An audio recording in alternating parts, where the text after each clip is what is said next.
You are living in the safest era in human history. You have more food than the kings of the past. You have access to all the knowledge of the world in your pocket. You are warm, you are fed, you are entertained. So why do you feel so incredibly lost? Why is your mind a war zone? Anxiety, burnout, the constant gnawing feeling that you are running out of time, yet doing nothing of value. We have conquered the external world, but we have lost the internal war. But what if the cure for your modern anxiety isn't a new pill? What if it isn't a new app? What if the answer was written down 2,000 years ago, not in a university, but in a blood-soaked tent on the front lines of a barbarian war? This is not a history lesson. This is a survival guide for your soul. Welcome to the definitive guide to Stoicism. Welcome to your new mind. To understand the cure, we must first understand the disease. The Greeks had a word for the ultimate goal of life: ataraxia. It means unshakable tranquility. It is the state of mind where the world can be burning down around you, yet you remain cool, calculated, and effective. Most of us today live in the opposite state. We live in tare, chaos. Your attention is the most valuable commodity on earth, and everyone is stealing it. The news sells you fear. Social media sells you envy. The economy sells you insecurity. You are reacting, constantly reacting, like a puppet where every notification pulls a string. The Stoics identified this trap 2 millennia before the smartphone was invented. They realized that human suffering rarely comes from events themselves. It comes from our judgment of those events. To break these strings, we need teachers, not professors who live in ivory towers, but men who lived through hell and came out untouched. We will turn to the Holy Trinity of Stoicism. First, the Emperor, Marcus Aurelius. Imagine being the most powerful man on earth. You can have anyone killed. You can buy anything. But instead of pleasure, you face 19 years of brutal war, a plague that kills millions, and the betrayal of your closest general. He didn't write his famous book, Meditations, for you. He wrote it for himself. It was a desperate attempt to stay sane while the world collapsed around him. Second, the statesman, Seneca, the richest man in Rome, a playwright, a genius, and the advisor to the insane tyrant Nero. He teaches us how to manage wealth, power, and the inevitable envy of others. He teaches us that having things is fine, but being owned by things is slavery. And third, the most fascinating of them all, the slave Epictetus. Epictetus was born a slave. He owned nothing, not even his own body. Legend tells us that his master, a cruel man, once twisted Epictetus's leg for fun, just to see him in pain. Epictetus didn't scream. He didn't beg. He simply looked at his master calmly and warned him, "If you keep twisting, you will break it." And when the bone finally snapped, Epictetus didn't cry out. He just looked at his broken leg, then back at his master, and whispered, "I told you so." How does a man reach that level of mental fortitude? How do you become so untouchable that even physical torture cannot break your spirit? He discovered the one thing that no tyrant, no master, and no bad luck could ever take away from him. He discovered the dichotomy of control, and this concept is the weapon we will use to kill your anxiety today. Epictetus taught a truth that's so simple that most people miss it, yet so powerful that it can end your suffering in an instant. He called it the dichotomy of control. In every moment of your life, there are two worlds. The first is the world outside of you, the weather, the economy, the traffic, the opinions of your neighbors, the mistakes of your past, and the inevitable reality of death. Stoicism has a hard name for these things: indifference. Why? Because you have zero power over them. None. The second world is a small, quiet space inside your own mind. This is where your power lives. This is the world of your opinions, your intentions, your desires, and your own actions. The root of all human misery is this: we spend 90% of our energy trying to fix the first world, while we let the second world crumble into decay. We cry because it rains. We lose sleep because someone posted a mean comment. We panic because the stock market dipped. We are like a man trying to stop the waves of the ocean with his bare hands. It is exhausting, it is futile, and it is a form of madness. Stoicism offers a different path. Draw a line, a sharp, unbreakable line between what is yours and what is not. When something happens, ask yourself one question: is this up to me? If the answer is no, then the Stoic response is simple, cold, and liberating. Then it is nothing to me. To understand this better, imagine an archer. The archer chooses his bow. He carves his arrows. He spends years training his muscles. He focuses his vision. He breathes. He aims. And finally, he releases the string.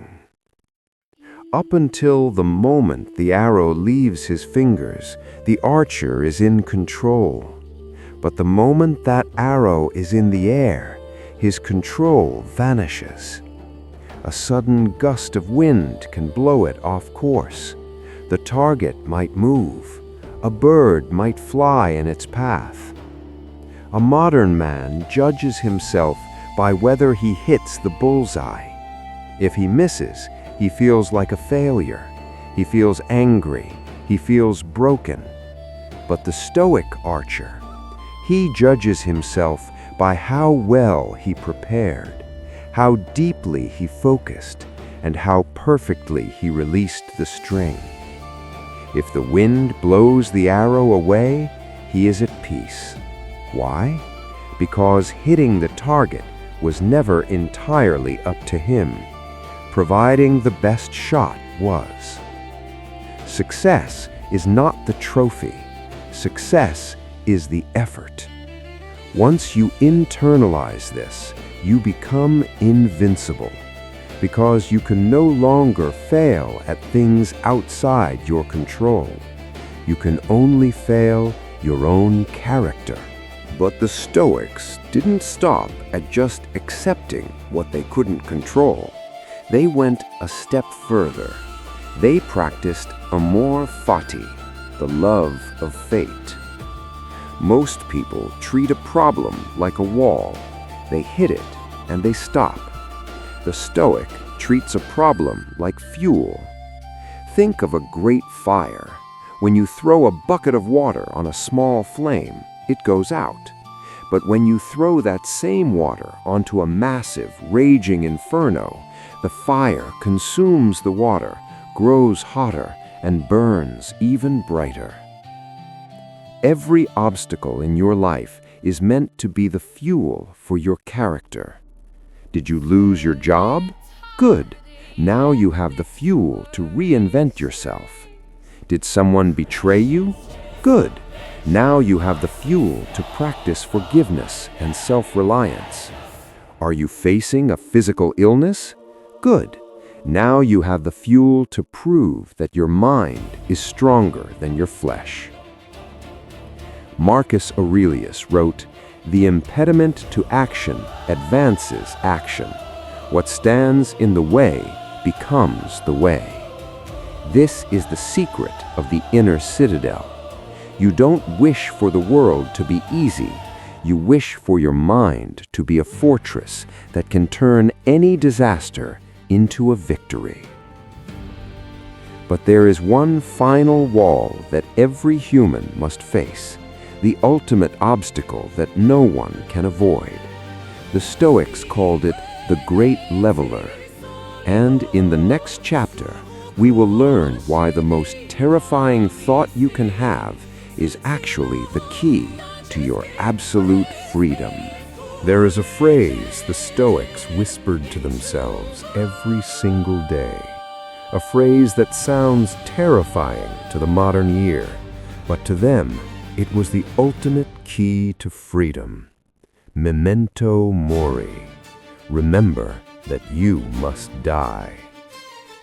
We live in a culture that hides from death.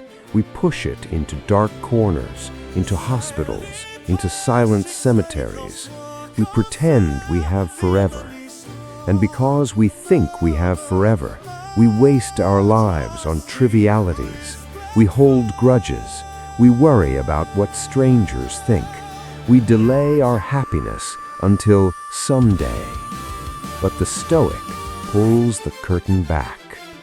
Marcus Aurelius sat in his tent and wrote these words, "You could leave life right now. Let that determine what you do and say and think." Death is not a future event that happens at the end of a long line. Death is happening right now. The time that has passed is already dead. It belongs to death. When you realize that your lease on life can be canceled at any second, something strange happens. The anger you felt toward your neighbor vanishes. The anxiety about your career becomes small. The fear of failure evaporates. How can you be arrogant when you are a pile of dust in waiting? How can you be lazy when the clock is ticking your only life away? Memento mori isn't about being morbid. It's about being intensely, vibrantly alive. The Stoics practiced a meditation called the last time. Think about the things you do every day. Drinking your morning coffee, hugging your child, walking through the park, speaking to your parents. Now imagine that this is the last time you will ever do it. One day you will lay down to sleep and you will never wake up. One day you will hear a bird sing for the very last time. Most people live as if these moments are infinite. The Stoic knows they are a gift. By imagining the loss of everything you love, you don't become depressed, you become overwhelmed with gratitude. The coffee tastes better, the hug lasts longer, the sun feels warmer. You stop asking for more and start realizing that what you have right now is already everything. When the world feels too heavy, when your problems feel like mountains you cannot climb, the Stoics offer a final tool, the view from above. Imagine your soul rising out of your body. Look down at your house, then your city. See the thousands of people scurrying around, each convinced that their problems are the center of the universe. Rise higher. See the continents, see the oceans. Rise higher still until the earth is just a pale blue dot suspended in a silent, cosmic void. Look at the history of the world. Great empires have risen and turned to sand. Billionaires have lived and been forgotten. Wars have been fought over borders that no longer exist. From this height, your crisis at work, your embarrassment at the party, your fear of the future, they are microscopic. They are nothing. You are a brief flash of light in a vast, eternal darkness. Why spend that flash being miserable? Why spend it being afraid? We have traveled from the chaotic streets of the modern world to the inner sanctum of the Roman emperor. You now hold the tools. You have the dichotomy of control to protect your peace. You have amor fati to turn your obstacles into fuel. And you have memento mori to give your life urgency and meaning. Stoicism is not a philosophy of the head. It is a philosophy of the hands.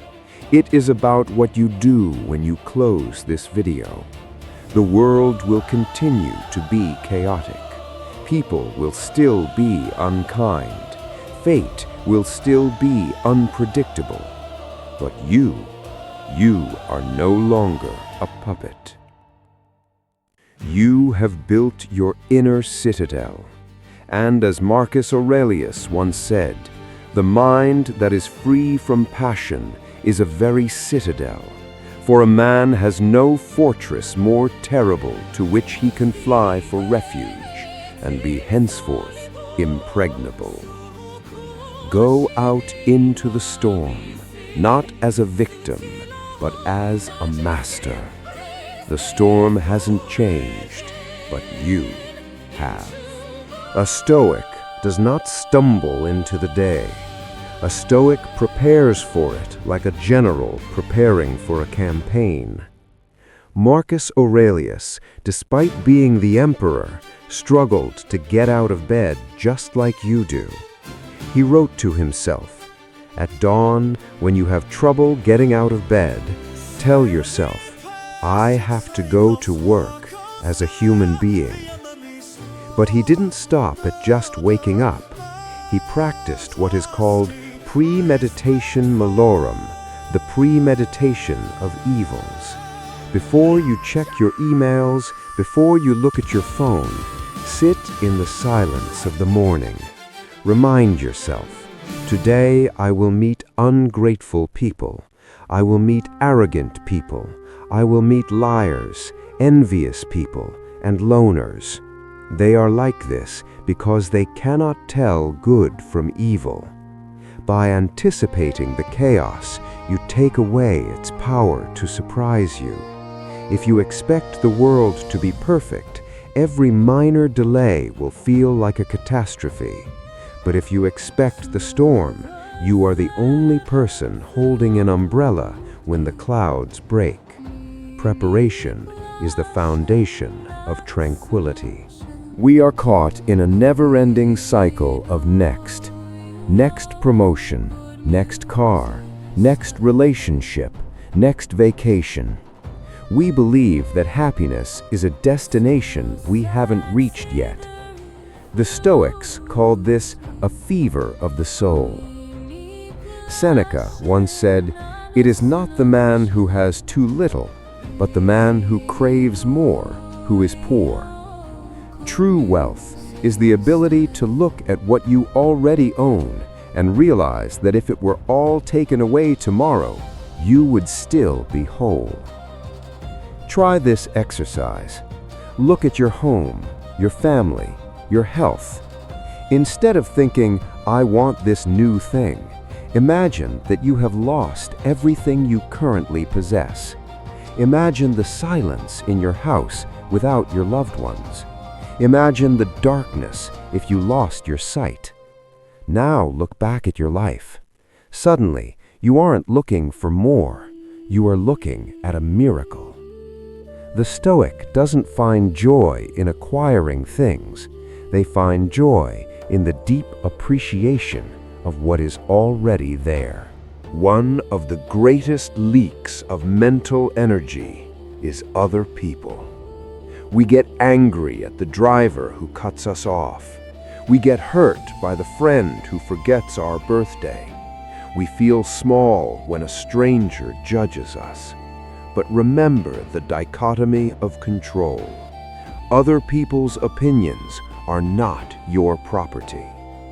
When someone insults you, they are only expressing their own internal state.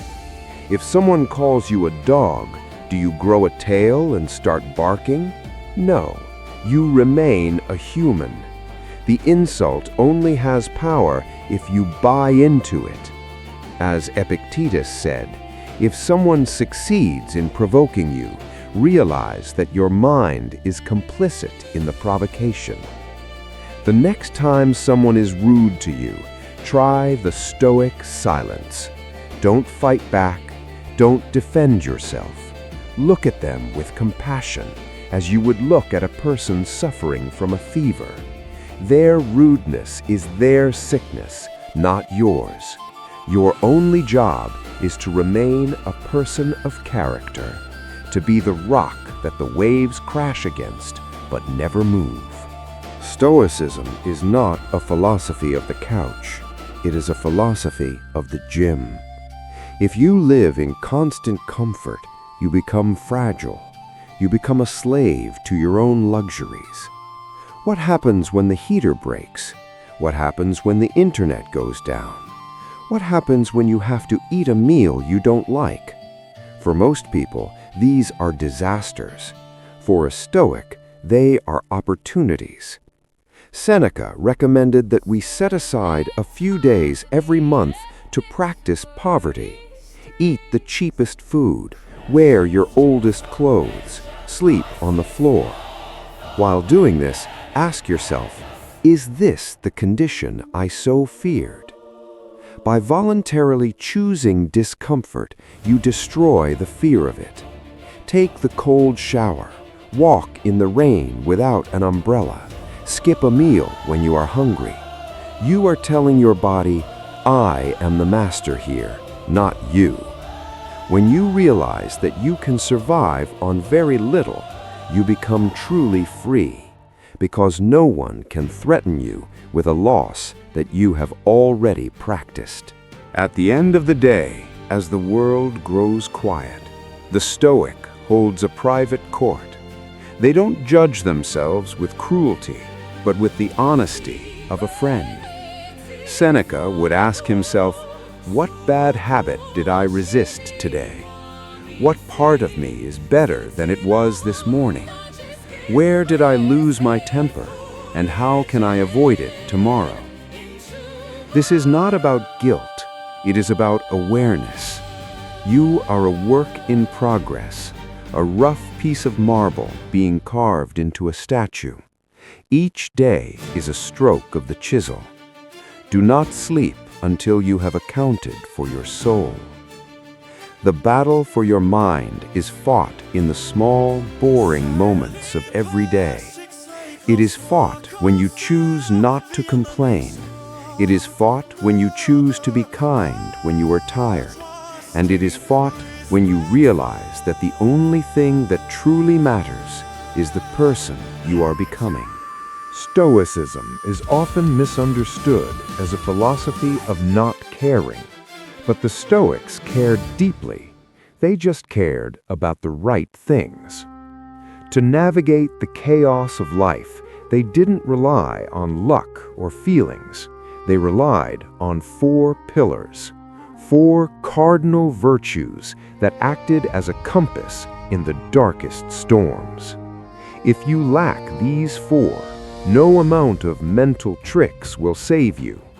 These are wisdom, justice, courage, and temperance. The first pillar is phronesis, practical wisdom. In a world of fake news and emotional manipulation, wisdom is your only shield. Wisdom is not about how many books you've read.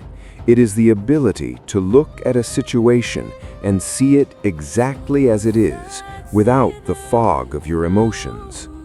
It is knowing the difference between a real threat and a story you are telling yourself. A wise person doesn't say, "My life is ruined." They say, "I lost my job and I am feeling afraid." The first is a death sentence. The second is a fact that can be managed. Wisdom is the power to strip away the labels and see the raw truth. The second pillar is dikaiosune, justice. Many think Stoicism is a lonely philosophy, meant for hermits in caves. They are wrong. The Stoics believed in cosmopolitanism, that we are all citizens of one giant, interconnected hive.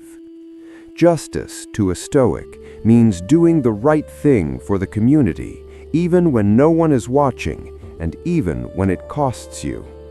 Marcus Aurelius wrote, "That which is not good for the beehive cannot be good for the bee." If you are successful, but you are cruel to your employees, you have failed as a Stoic. If you are wealthy but ignore the suffering of your neighbor, you are out of balance.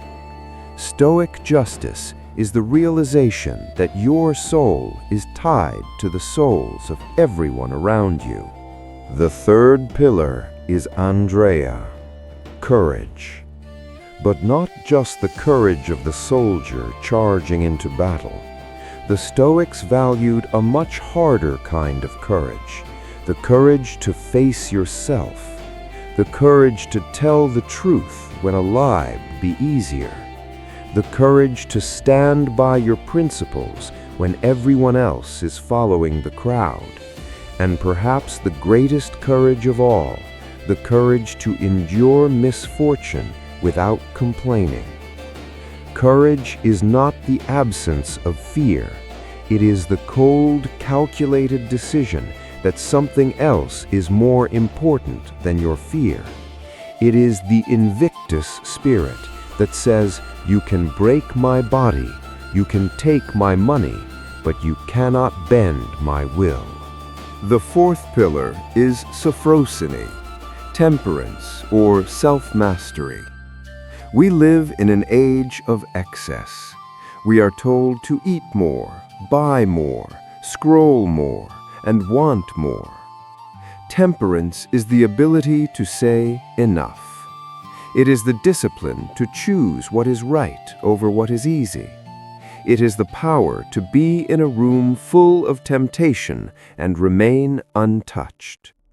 The Stoics believed that a man who cannot control his own impulses is not a man. He is a slave in expensive clothes. Temperance is the ultimate freedom because it means you are no longer a hostage to your own desires.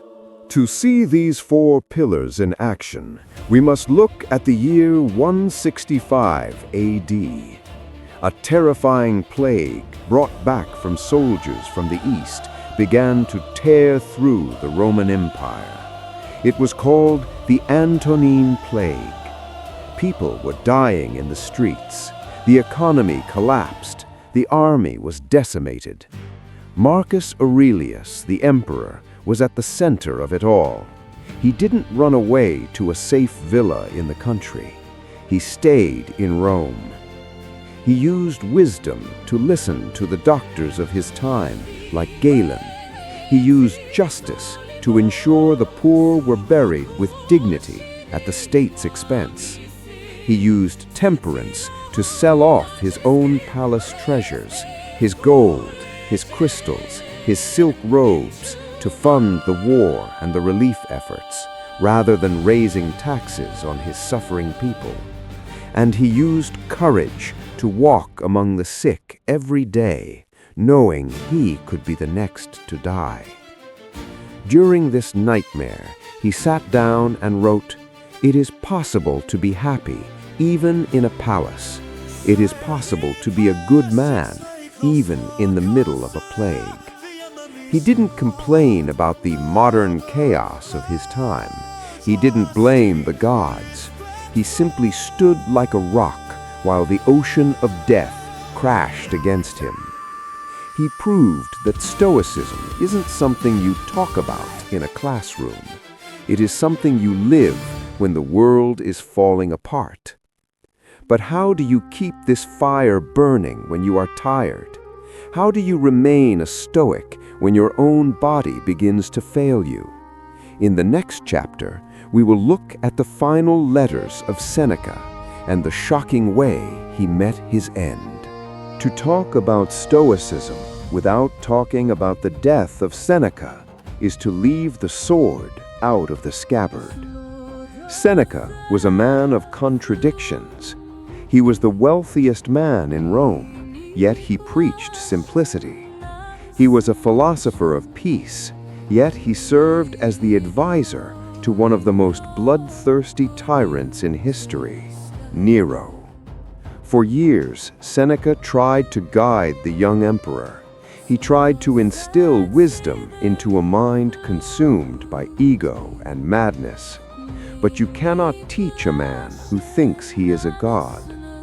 Eventually, Nero's paranoia turned toward his teacher. In the year 65 AD, Nero sent a messenger to Seneca's villa with a simple, terrifying command. The emperor orders you to die. When the soldiers arrived, Seneca's friends and family began to weep. They panicked. They felt the injustice of it all. But Seneca, he looked at them with a calm, almost curious expression. He asked them, "Where are the maxims of your philosophy? Where is the preparation of so many years against misfortunes to come?" He understood that this was not a disaster. This was the final exam. He had written about death for decades. Now he had to prove he believed his own words. Since Nero had forbidden him from leaving a will to his family, Seneca turned to his friends and said, "Since I am not allowed to leave you my fortune, I leave you the only thing I have left, and the best thing I have, the pattern of my life." What followed was a slow, agonizing process that tested every ounce of his Stoic resolve. Seneca opened the veins in his arms, but his body, old and thin from years of simple living, would not let the blood flow fast enough. Death refused to come. He asked for hemlock, the same poison that killed Socrates. He drank it, but his limbs remained warm. Death stayed at a distance. Finally, in excruciating pain, he asked to be placed in a hot vapor bath. Even then, as the steam suffocated him and his life ebbed away, he did not scream. He did not curse Nero. He spent his final breaths dictating his thoughts to his secretaries, who stood by him in awe. He sprinkled the bathwater on his slaves, calling it a libation to Jupiter the Deliverer. He died not as a victim of a tyrant, but as a master of himself. Nero had the power to take Seneca's life, but he never had the power to take Seneca's peace. In that moment, the student with the crown was the slave, and the dying man on the floor was the king. Why does this story matter to you in your modern world of comfortable chairs and high-speed internet? Because Seneca's death is the ultimate proof of the inner citadel. If a man can remain calm while his blood is draining and his breath is failing, then surely you can remain calm when your boss is angry. Surely you can remain calm when your bank account is low. Most of us fear death because we feel we haven't started living yet. Seneca's secret was that he lived every day as if it were a complete life. He didn't owe anything to the future. He wrote, "The day which we fear as our last is but the birthday of eternity." The world can take your money, it can take your reputation, it can take your health. But as Seneca proved, it can only take your mind if you hand it over. The question is, are you ready to take it back? Are you ready to stop being a victim of your circumstances and start being the architect of your soul? Because the ultimate Stoic truth is this: you do not control what happens to you, but you are the absolute, undisputed king of how you respond. It is one of the most remarkable coincidences in human history. Thousands of miles apart, separated by vast deserts and high mountains, two groups of thinkers arrived at the exact same conclusion about the human condition. In the bustling cities of the Roman Empire, they called it Stoicism. In the quiet forests of ancient India, they called it the Dharma of the Buddha. If you look closely, you will see that Marcus Aurelius and Siddhartha Gautama were staring into the same mirror. Both saw a world defined by change. Both saw a humanity trapped in a cycle of desire and disappointment. And both realized that the escape route does not lead outward into the world, but inward into the mind. The Buddha taught the Four Noble Truths. He said that life involves suffering, and the cause of this suffering is tanha, craving. We want what we don't have, and we desperately want to keep what we do have. The Stoics called this judgment. They believed we suffer because we label things as bad or good based on our own selfish preferences. The Buddhist says, you suffer because you are attached to the river. The Stoic says, you suffer because you expect the river to stop flowing. Different words, but the same medicine. Both traditions demand that you stop fighting reality. They ask you to drop your sword and realize that your frustration is not caused by the world, but by the clash between the world and your ego. This is where the two paths diverge, and the choice you make will define your character. The Stoic builds a fortress. They strengthen the I, the reasoning self. They make the inner citadel so strong that the world cannot break it. It is a philosophy of the warrior. The Buddhist takes a different route. They deconstruct the fortress. They look for the I and realize it doesn't exist. They practice anatta, the no-self. They realize that if there is no me to be hurt, then the arrows of fate have nothing to hit. It is a philosophy of the monk. One tells you to be a mountain that the storm cannot move. The other tells you to be the sky that the storm simply passes through. One is about the strength of the will. The other is about the peace of letting go. But ask yourself, don't you need both? To survive this modern chaos, don't you need the strength to stand your ground and the wisdom to know when to surrender? Today, we hear the word mindfulness everywhere. We think it's a modern invention for productivity. But to the Buddhist, it is sati, the continuous awareness of the present moment. To the Stoic, it is prosoche, the attention to one's own soul. Both masters tell you that the past is a ghost and the future is a dream.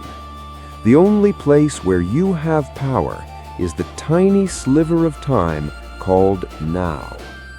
If you are worried about your taxes while you are playing with your child, you are a slave to the future. If you are angry about a mistake from last year, you are a slave to the past. Stoicism and Buddhism are both training programs to help you reclaim your attention. They teach you to be the watcher of your thoughts rather than the victim of them. Imagine a person who has the fire of the Stoic and the coolness of the Buddhist. Someone who works with intense focus and discipline, like Marcus Aurelius, but who can walk away from it all with detachment of the Buddha. A person who fights for justice in the world, but whose internal peace is never touched by the result. This is the ultimate evolution of the wisdom compass. You don't have to choose a side. You are not a Roman soldier or an Indian monk. You are a modern human facing a unique kind of chaos. You need the Stoic's shield when the world attacks you, and you need the Buddhist's breath when your own mind attacks you. As we move deeper into this guide, we will see how these ancient ideas are being proven true by the cutting edge of modern science. In the next chapter, we will look at the digital cage, how big tech has hacked your Stoic mind, and the exact steps you can take to hack it back. We have talked about the chaos of Rome, the plagues and wars.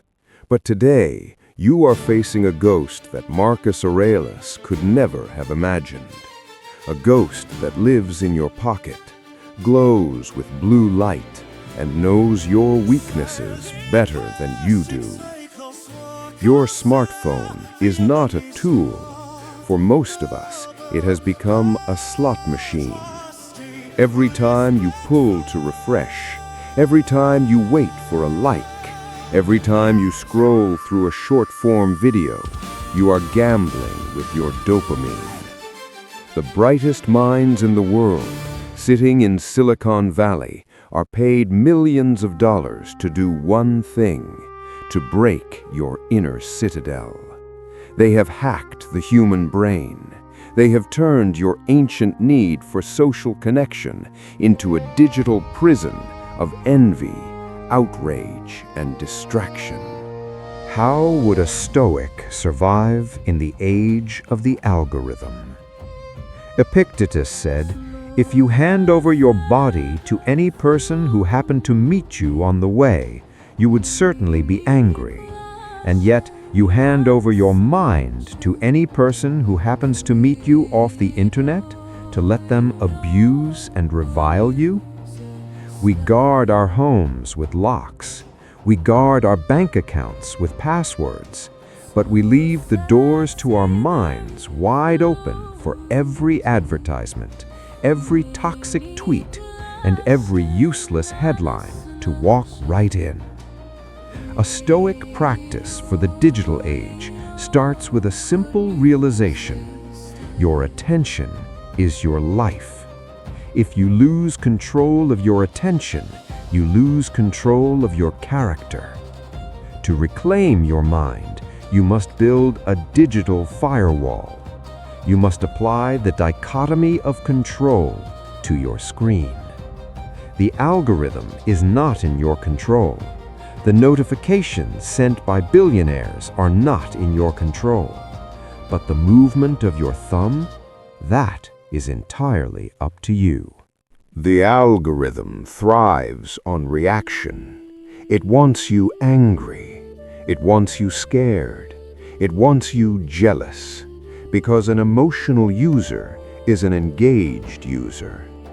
Every time you respond to a rage-bait post, every time you feel inferior looking at someone's filtered life, you have handed over your freedom. Marcus Aurelius warned us, "The soul becomes dyed with the color of its thoughts." If your thoughts are dyed with the neon colors of digital outrage, your soul will be restless and shallow. Stoicism asks you to be the gatekeeper of your impressions. When a notification pops up, stop. Do not react. Ask yourself, does this serve my purpose? Does this make me a better person? Or is this just a string being pulled by a machine? If you can delay your reaction by even 5 seconds, you have won a battle that most people are losing every single day. Remember Seneca's practice of voluntary poverty? Today, we must practice voluntary digital hardship. We must learn to be boring. Modern humans have lost the ability to sit in a room alone for 10 minutes without reaching for a screen. We are terrified of our own thoughts. The Stoic challenge is this: reclaim the silence. Go for a walk without your phone. Eat a meal without a screen. Leave your device in another room for the first hour of your day. At first, your brain will scream. It will crave the dopamine hit. It will feel like a physical withdrawal. Good. That pain is the sound of your chains breaking. By choosing to be disconnected, you are proving to yourself that you are not a puppet. You are proving that your happiness does not depend on a piece of glass and silicon. The world is getting louder, faster, and more chaotic. The digital cage is getting smaller. The people who will lead the future are not the ones with the most followers, but the ones with the most focus. The new elite are those who own their own minds. Stoicism is the ultimate anti-hack. It is the software update for the human soul that the 21st century desperately needs. It tells you that you don't need to know what's happening on the other side of the world every 5 minutes. You need to know what's happening inside your own heart. But as we reclaim our attention, we face another problem. When we finally look inward, we often find a void. We find a fear of what we are meant to do with our lives. In the next chapter, we will move from defense to offense. We will talk about oikiosis, the Stoic secret to finding your tribe, your purpose, and your place in the vast machinery of the universe. There is a common mistake people make when they first discover Stoicism. They think it's a philosophy for hermits. They think it's about becoming a cold, isolated island, untouched and unbothered by anyone. They couldn't be more wrong. The Stoics didn't just want to be strong for themselves. They wanted to be strong so they could be useful to others. They believed that humans are by nature social animals. Like the 2 rows of teeth or the 2 hands, we were made to work together. To a Stoic, living in isolation is as unnatural as a bee trying to survive without a hive. But how do you connect with a world that is often selfish and cruel without losing your own peace? The answer lies in a concept called oikiosis. Imagine a stone dropped into a still pond. It creates a circle. The Stoic philosopher Hierocles told us that every human being is at the center of a series of concentric circles. The first, smallest circle is your own mind. This is where you practice the virtues we've discussed. The second circle contains your immediate family. The third, your friends and neighbors. Then your fellow citizens. And finally, the largest circle, all of humanity. The goal of the Stoic is not to stay in the center. The goal is to draw the circles inward. It is to treat your friends as if they were your brothers, to treat your neighbors as if they were your kin, to treat a stranger on the other side of the planet as if they were a part of your own body. This is the Stoic definition of love. It's not a fuzzy emotion, it's a logical recognition that we are all part of the same cosmic machine. When you realize this, your purpose changes. You are no longer just surviving the modern chaos. You are here to serve the whole. Epictetus often compared life to a play. You did not choose the script. You did not choose whether you were cast as the king or the beggar, the healthy man or the cripple. That is outside of your control. But what is up to you is how well you play the part you have been given. If you are a father, be the best father possible.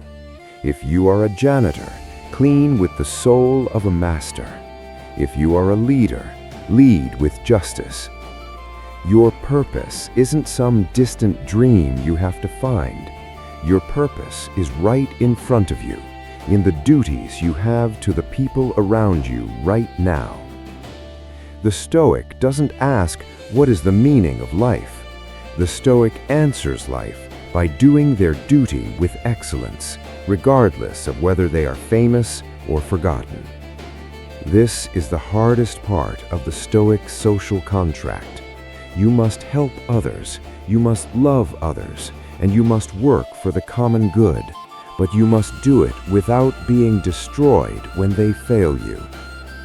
You give your best to your friend, but if they betray you, your peace remains intact. You work your hardest for your country, but if it falls into ruin, you do not fall with it. You act like a doctor.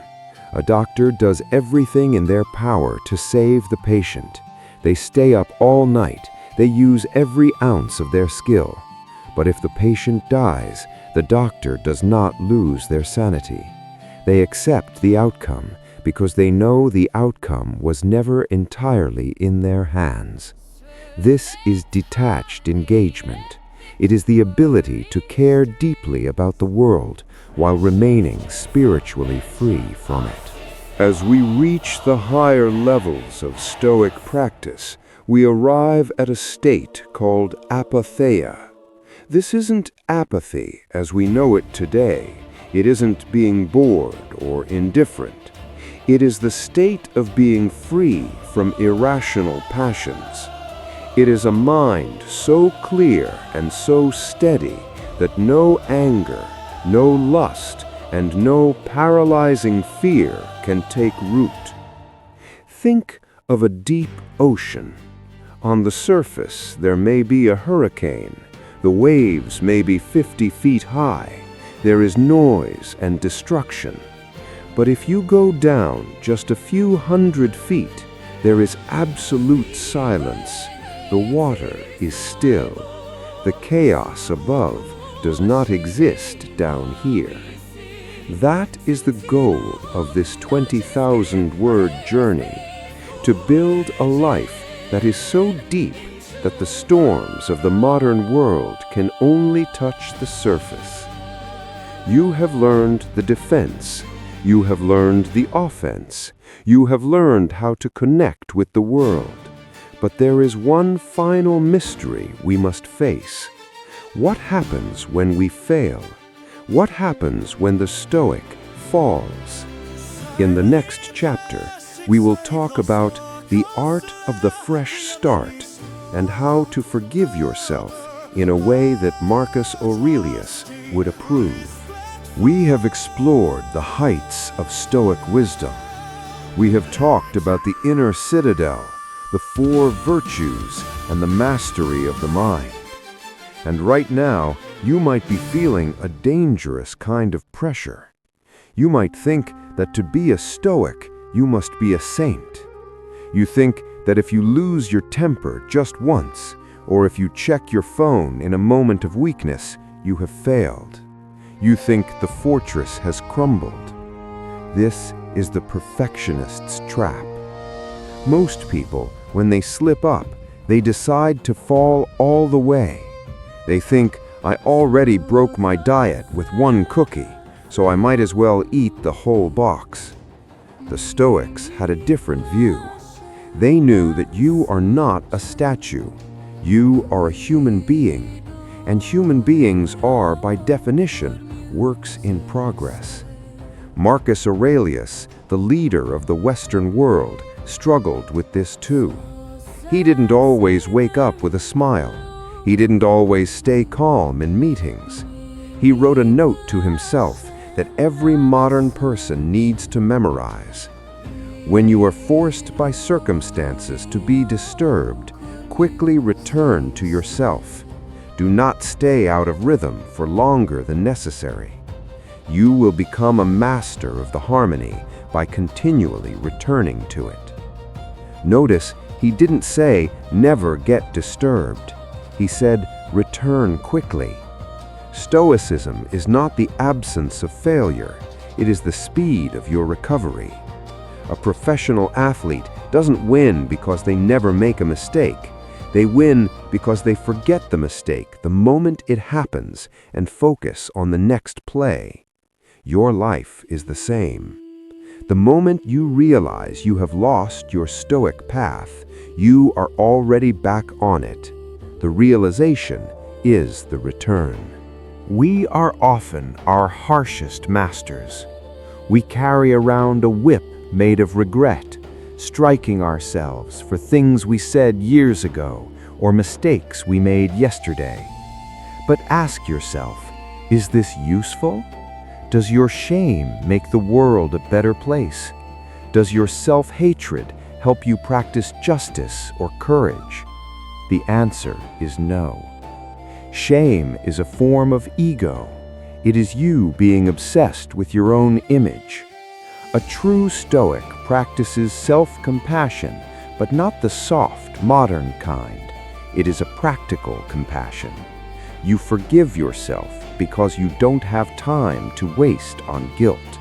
You have a duty to perform. You have people to help. You have a character to build.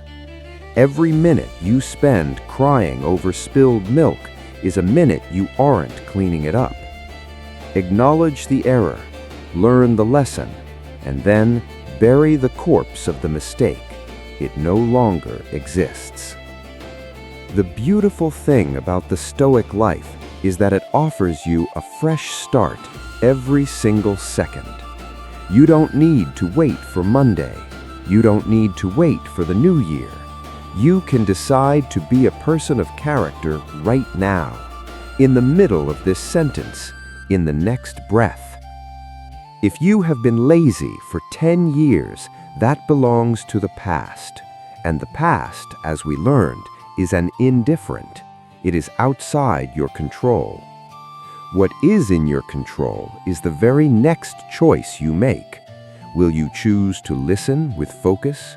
Will you choose to act with kindness? Will you choose to accept the truth? The sage, the perfect Stoic, is an ideal we move toward, not a destination we must reach today. The goal is not to be perfect. The goal is to be better than you were 5 minutes ago. As long as you are breathing, the story isn't over. The pen is still in your hand. We have covered the mind, the body, the digital world, and the social circle. But there is one final piece to this 20,000-word puzzle. How do you sustain this for a lifetime? How do you make sure that years from now, when the modern chaos feels even heavier, you are still standing? In our final chapters, we will talk about the Stoic legacy, how to turn these lessons into a lifestyle that outlives you. We will look at the daily habits of the world's most resilient people and how you can join their ranks. The journey is almost complete, but the real work is just beginning. We have traveled through centuries of wisdom. We have stood with Marcus Aurelius in the mud of the Danube, suffered with Epictetus in his chains, and faced the end with Seneca. But remember, Stoicism is not a philosophy of words. It is not a philosophy of videos or books. It is a philosophy of action. The 3 hours you have spent here are useless if, when you close this screen, you return to being a puppet of your emotions. The inner citadel is not built once. It is built every morning when you decide not to complain. It is built every evening when you forgive yourself and resolve to be better. If this journey has shifted something inside you, if you feel even a fraction more capable of facing the modern chaos, then you are now a part of this compass. Subscribe to the Wisdom Compass and join a community of people who refuse to be broken by the world. And in the comments below, I want you to type one sentence to seal your commitment. I am the master of my mind. Let the world be chaotic. Let the storms rage. You have the map. You have the shield. You have the compass. Go out and live.